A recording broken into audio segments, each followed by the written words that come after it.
Welcome mga kapatid muli sa ikalawang bahagi ng ating serye ng ating Lands of the Bible. Um, Binabati ko kayo sa pangalan ng ating Panginoong Kristo saan man kayong bansa naroroon. Sa pagkakataong ito, tayo ay magsisimula ng ating panibagong series. Tayo sumandaling manalangin sa ating kapasimula. Ama naming banal na Diyos na makapangyarihan sa lahat, patnubayan na po kami sa aming pakikinig at panonood ng iyong palatuntunan at nawa ikaw po mapurihan sa oras na ito. At ang lahat ng ito amin dalangin na dakilang pangalan ng Jesus lamang ang isang itataas namin sa aming buhay sa pangalan po ng iyong anak na si Jesus. Amen. So mga kapatid, muli gagamit tayo ng PowerPoint upang ibahagi sa lahat ang ating matututunan sa oras na ito. So mga kapatid, narito ang ating ikalawang serye ng ating topic ngayon, mga sinaunang ninuno ng lupain ng Kanaan o itong tinatawag na mga bansa na nasa gitnang silangan na siyang pinasimulan ng mga kasaysayan o mga panahong yan. So narito ang pasimula ng ating ikalawang bahagi. So mga kapatid, karamihan sa ating kaalaman no sa maagang prehistory ng Holy Land no yung bago pa dumating ang pagkakilanlan sa kanila ay nagmula sa lugar ng Jericho. Alam natin na ang Jericho ang siyang isa sa pinakamatandang syudad na nabanggit sa kasaysayan ng gitnang silangan at ng panahong iyan. Ito, malapit ito sa hilagang dulo ng Red Sea at dito natuklasan ng mga paghuhukay, excavation, ang isang kahangahangang serye ng mga pamayanan na nabuhay noon o itinayo ng mga 10,000 taon nang nakakaraan no, nung mga lumang panahon ng permanenteng naninirahan doon ng mga mangangaso sa panahon ng Middle Age, no, nung Mesolithic Age. Noong panahon ay ang una ay nagtayo sila ng mga manipis na kanlungan ng mga patpat at balat. No, yan ang ginagamit nila noong unang panahon. Ngunit ang mga ito ay pinalitan ng maglaon ng mga bahay na gawa sa mga pinutol na laryo ng putik. Ano? So diyan nagsisimula na yung magkakaiba ng pamumuhay ng tao.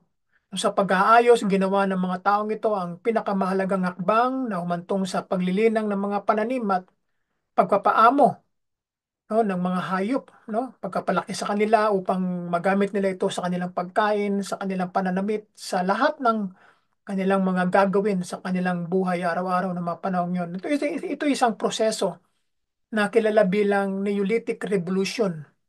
Hindi nag-iisa ang bayan ng Jericho sa mga sumunod na 3,000 mga taon ay umusbong ang maliit na nayon ng pagsasaka, no, sa buong lugar, no? Kailangan nilang kumain, no, at magtanim. Noong panahon ng bagong bato o yung tinatawag na Neolithic, ah, 8300 to 4500 BC, ang bato o yung flint o yung obsidian o isang uri ng bulkan na salamin ay ginamit para sa mga kasangkapan at sandata. Nag-a-advance na sila ng kaunti. Ang maaga, yung pre-pottery phase ng Neolithic ay kapansin-pansin para sa mga sining na ito. No, yung paghahabi, yung pag-basketry, karpentero at mga eskultura. So yung mga tao nagsisimula ng lumikha ng panibagong pamamaraan ng kanilang buhay, kagawian ng pagsasaka o ng ano man mga bagay na dapat nilang gawin para umunlad ang kanilang buhay. So ang palayok ay unang ginawa noong mga 5500 no, BC at ito ay ginagamit ng ating mga ninuno maging sa Asia, sa Southeast Asia, ang palayok ang siyang ginagamit sa pagluluto kuminsan at maraming mga gamit yan. Imbakan ng tubig, imbakan ng pagkain, napakaraming use ang palayok. Ang kaalaman sa paggawa ng tanso ay nakuha pagkalipas ng mga 1,000 taon sa panahon na kilala bilang Chalcolithic era o mula sa salitang Griego para sa tanso, no? So, nag-ano na, nagpaiba-iba ng panahon dahil naghahanap sila ng paraan upang mas gumaan pa ang buhay ng mga tao. So, narito ang karagdagang pang ating malalaman na ating makikita.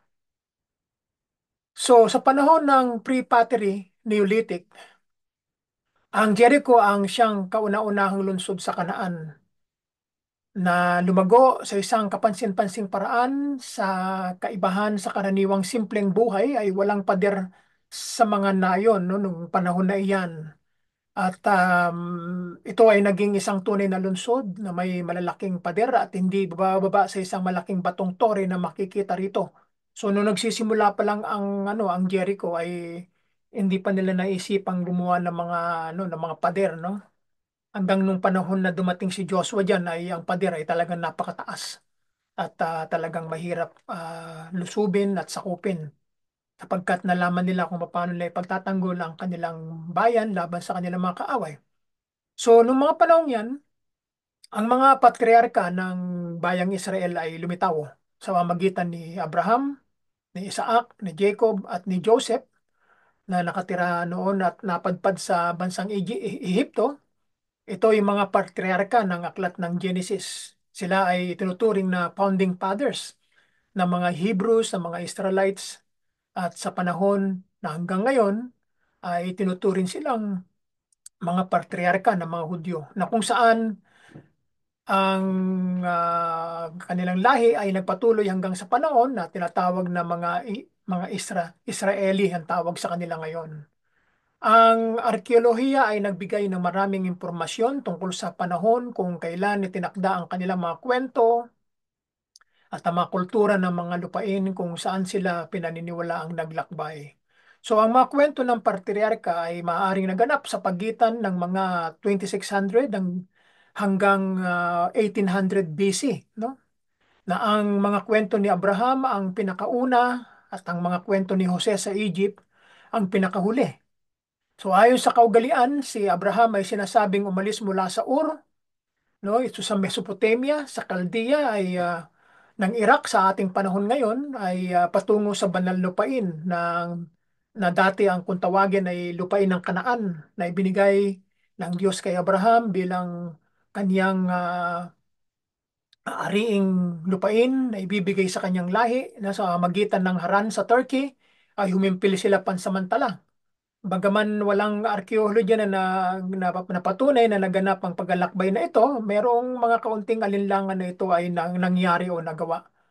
So, ang Egypt, ang siyang sabihin na natin na kanlungan ng lahi ni Israel o lahi ni Abraham na maraming mga natalang mga tagutom no sa mga panahong iyan, no, sa panahon ni Abraham, ni Jacob ay naranasan nila yung tagutom. Ang Egypt ang siya naging kanlungan ng mga tao noon at binansagan din itong isa sa mga pinakamayamang bansa no noong mga sinaunang mga panahon na yan.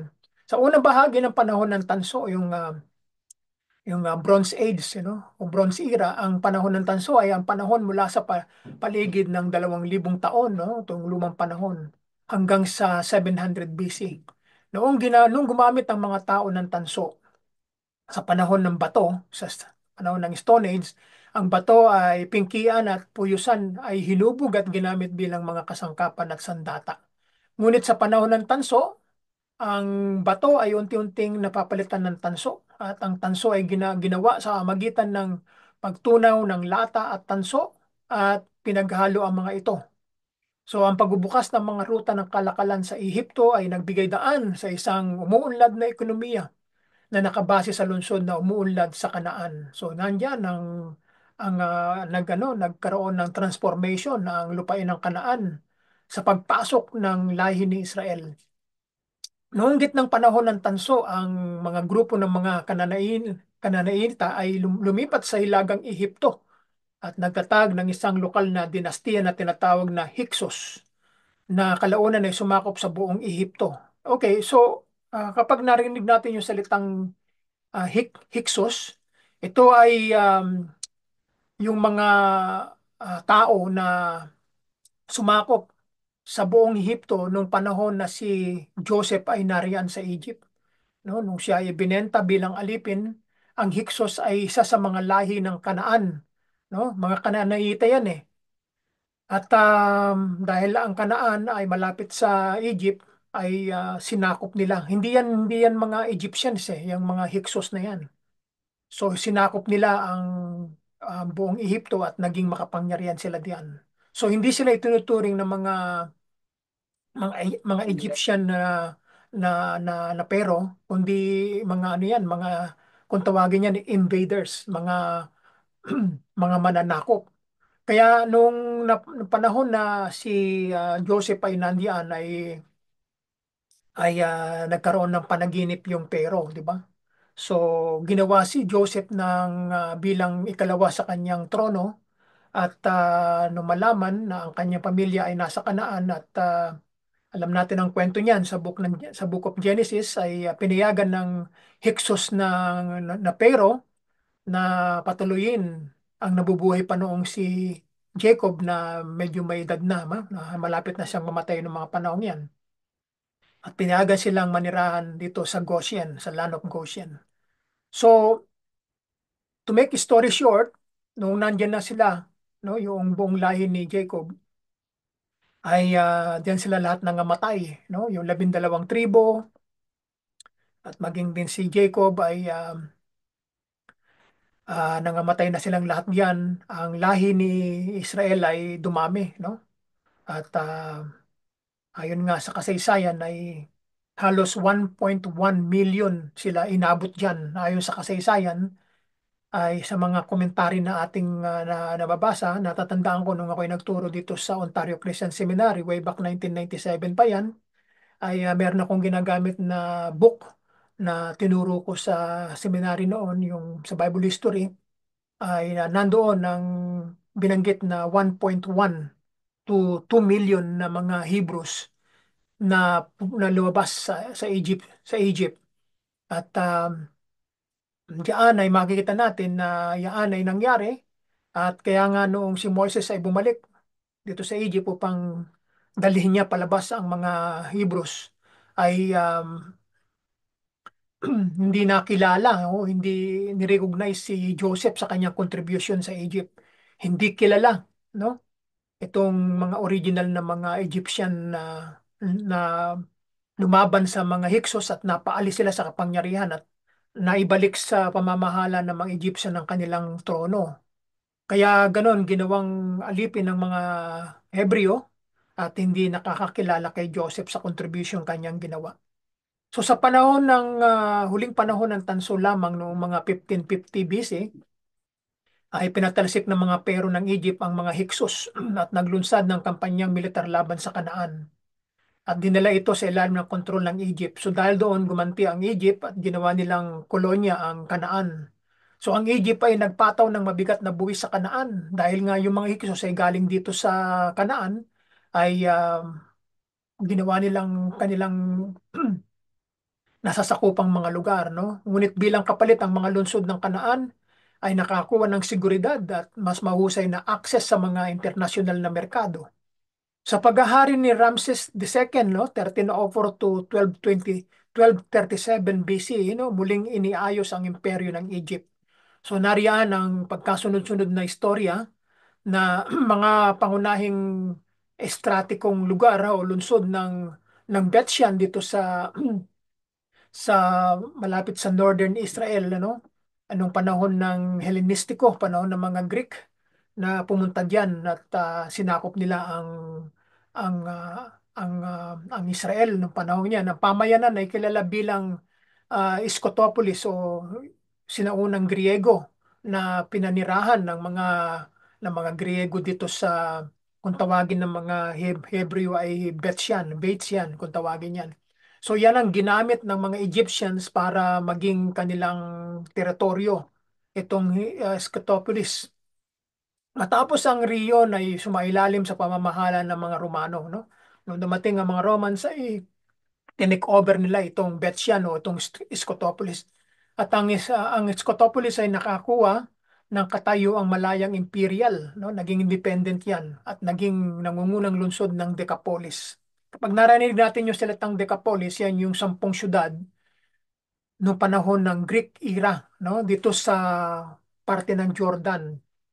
Isa lamang ang lungsod ang napahiwalay sa Jordan, kung hindi ang Scotopolis o itong Bethshan, no? Kasama yan sa Decapolis na mga syudad. ng Greek era noong mga panahong yan. So yung mga 10 mga lugar na yan ay yung mga umuunlad ng mga syudad ng panahon ng Greek era, no? Ang una diyan ay binanggit itong Philadelphia, no? Kabisera ng modernong Amman, Jordan, no? Yan ang pangalan ng unang Decapolis, no? So napuntahan ko din ito, itong Amman, Jordan nung nakaraang taon, no?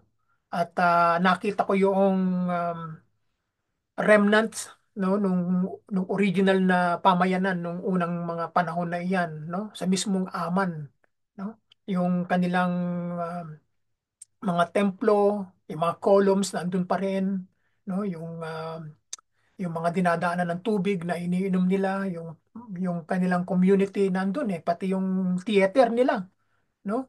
At yan, sa Philadelphia kung tawagin yan. Hindi pa yan Aman no mga panahong yan.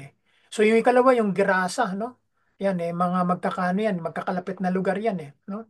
Yan ay binanggit nung panahon ng ating Panginoong Kristo, no? Sa aklat ng mga ebanghelyo. At binanggit din yung Gadara, nasa panahon natin ngayon ay Kais Jordan. Yung Gerasa sa panahon natin ngayon, Geras ang tawag diyan, ay pinupuntahan din talaga ng mga pilgrims yan.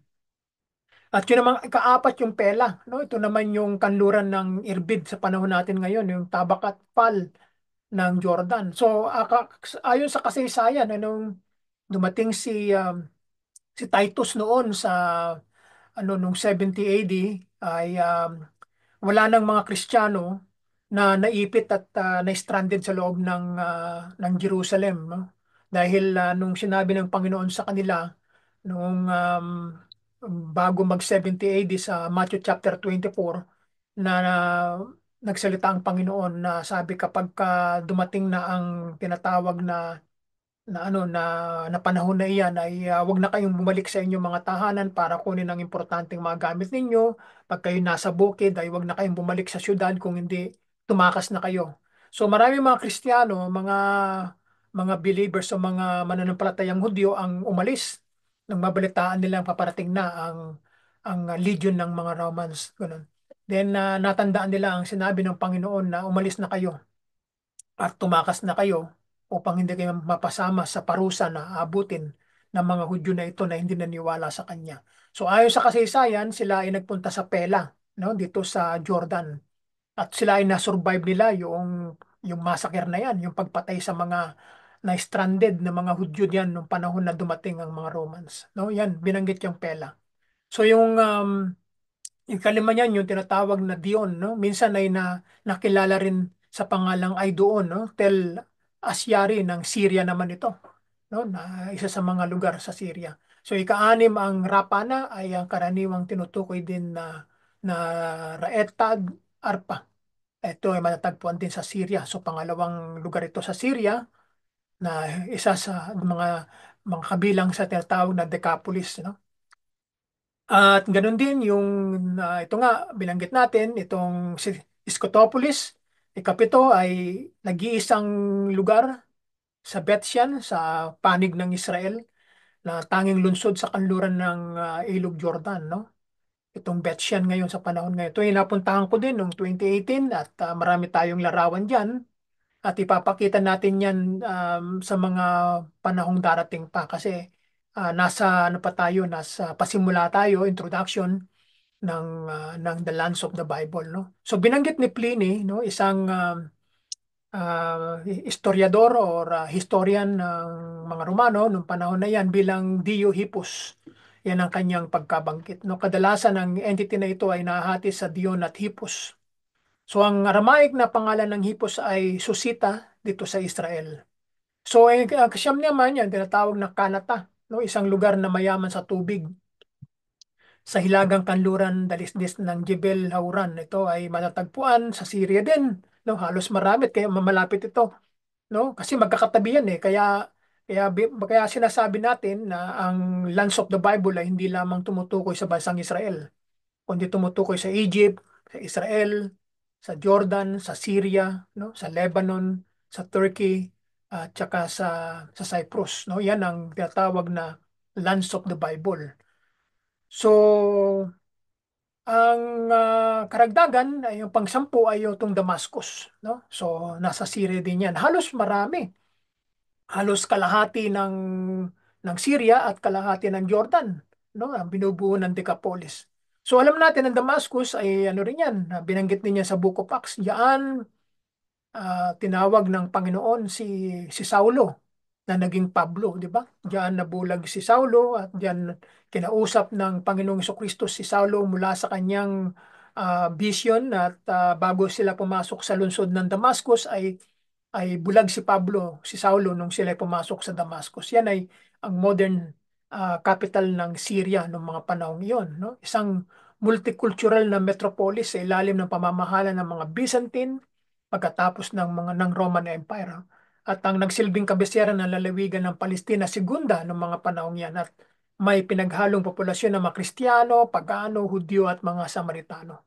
So matapos ang pananakop ng mga Arabo sa Levant, ang silangang Mediterranean na binabanggit natin na yan ay kinukompose ng Egypt, Israel, Jordan, Syria, Lebanon, Turkey at saka itong Cyprus ay kasunod ng serye ng mapangwasak na lindol noong 749 AD na wala ang katanyagan ng lungsod at naging isang katamtamang laki ng bayan ng bansa. So ang Gaza ang pinalakas, no, itong pinangyarihan ng digmaan ng mga nung nakaraang taon, ano, na nawasak ang Gaza ngayon, wala na. Dahil sa kagawa ng gera ay maraming mga naghirap ng mga Palestinians diyan. So nung panahon na iyan, ang Gaza ay pinalakas at ang iba ay pinahintulutang bumaba. Maraming mga tao ang nawalan ng tirahan at lumipat sa burol ng Judea, kung saan nagtatag sila ng malilit na pamayanan sa pagsasaka at ang mga nagpaalis sa mga Kananaitan na ito ay nakilala ng mga Ehipsyo bilang mga Hapiro o yung mga tinatawag na mga Hebreo, yung mga Israelita.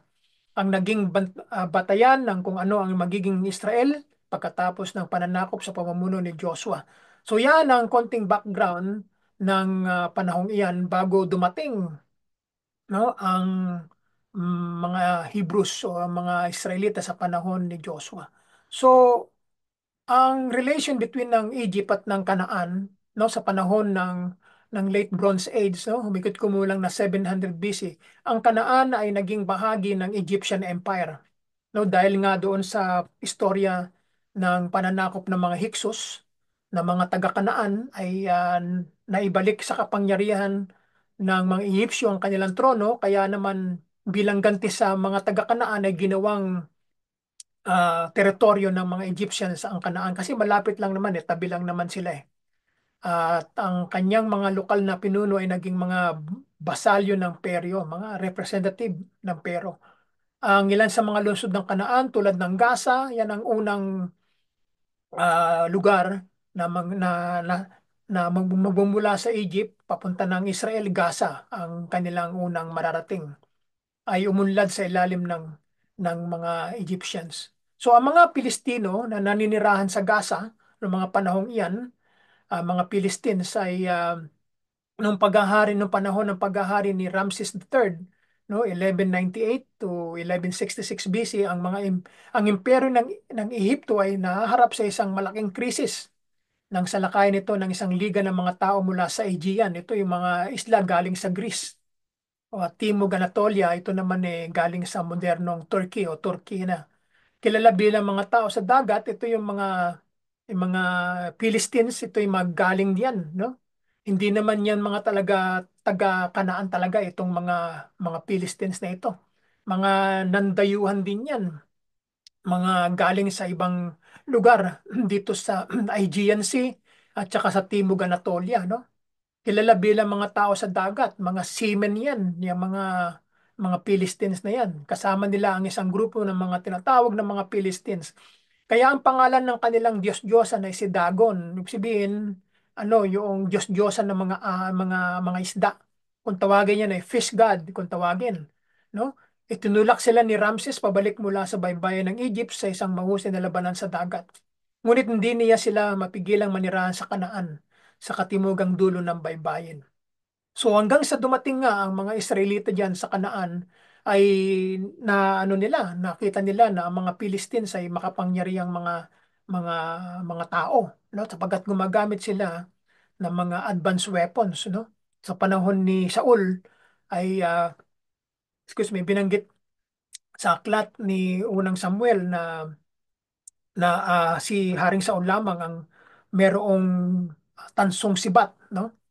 Na nagmamayari. Pero ang mga Philistines ay halos lahat sila meron.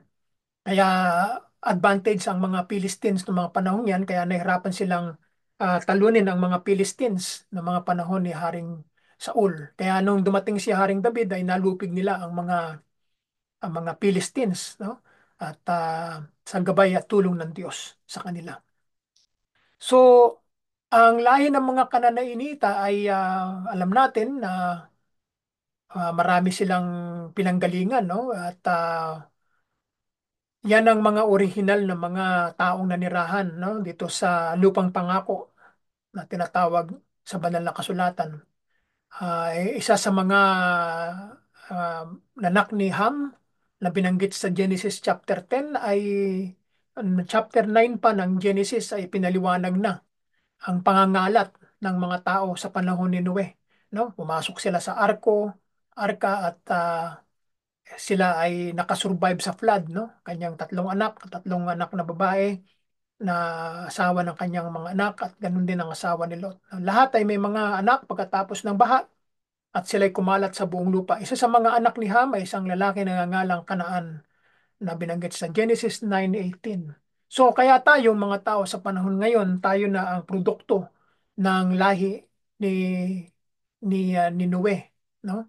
Sapagkat nangamatay na lahat ang orihinal na mga tao noong panahon ni Adan at ang mga tao na bubuhay ngayon ay nagmula sa lahi ni Shem, Ham at saka ni Japet. So tayo mga Asians ay pinalalagay ng mga marurunong na tayo ay nanggaling sa lahi ni Shem. At ang mga Africans ay nanggaling mula sa lahi ni Ham. At ang ah, mga Japetites naman, ito ay pinanggalingan ng lahi ng mga Europeans. So, andyan ang pagkabahabahagi ng mga tao sa buong mundo. Ang buong pamumulaklak ng kulturang Canaanite ay dumating sa Middle Bronze Age noong panahon ng 2000 to 1550 BC. Sa panahon ito, ang Kanaan ay higit na malaya sa mga pakikibaka sa kapangyarihan at mga dayuhang interbensyon na mangibabaw sa huling kasaysayan nito. Sa ganitong klima ay bumuo ang bansa ng patuloy na lumalawak na network ng kalakalan. No? Kailangan nilang makipagpalitan ng mga gamit, pagkain, pananamit, no? At nagkaroon ng malawak na pakikipagkalakalan sa Egypt, no? Yung mga tao katulad ng mga Ismailites no panahon na ibinenta si Joseph sa Egypt ay magdadala ng mga spices, mga goods sa Egypt, slaves, So ibebenta nila para kapalit ng pananalapi at trigo, At babalik sila muli sa kanilang bayan. At lumakas ang pakikipag-ugnayan sa Syria, sa Anatolia, which is itong Turkey, at saka sa Cyprus.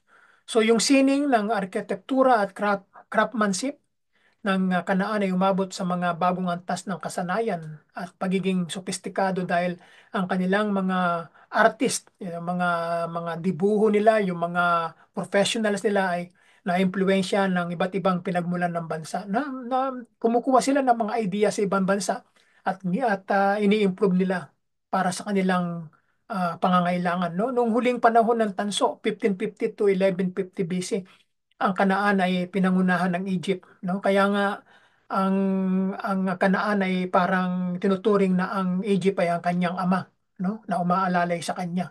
Kasi napakalapit eh. Parang parang inangking anak ng Egypt ang Kanaan, no? Kaya nung panahon ng Panginoon Kristo, nung siya ay gustong patayin ni Herodes, na dakila ay nagpunta sila at pinagsabihan sila ng anghel ng Panginoon na pumunta sa Egypt at doon muna manirahan pansamantala, di ba?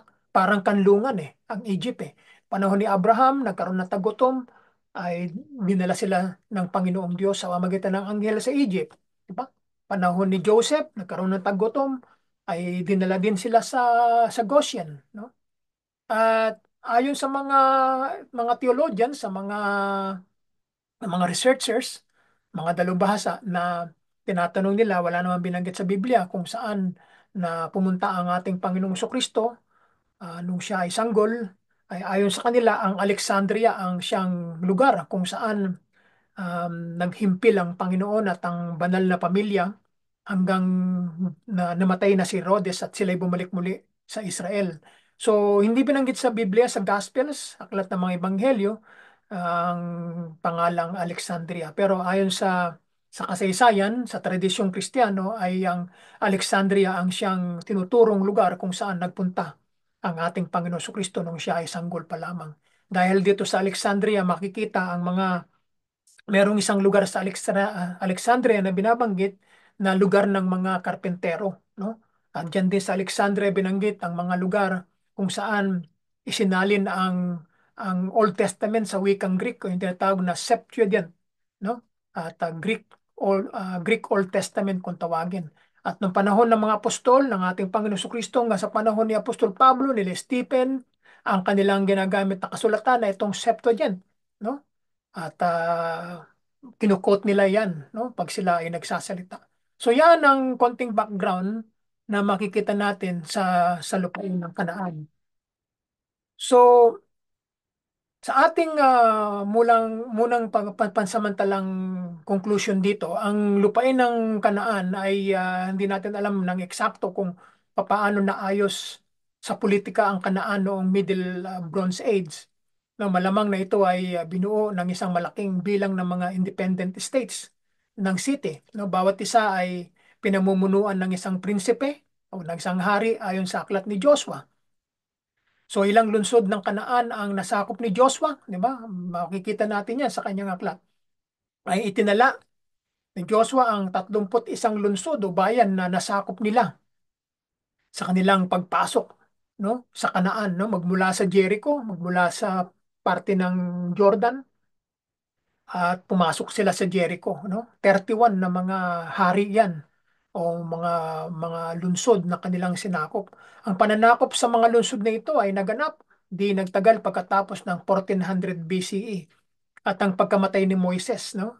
Itong 31 na hari sa kanluran ng Jordan na natalo sa ilalim ng pamumuno ni Joshua ay matatagpuan natin sa Joshua chapter 12 verse 7 hanggang 24.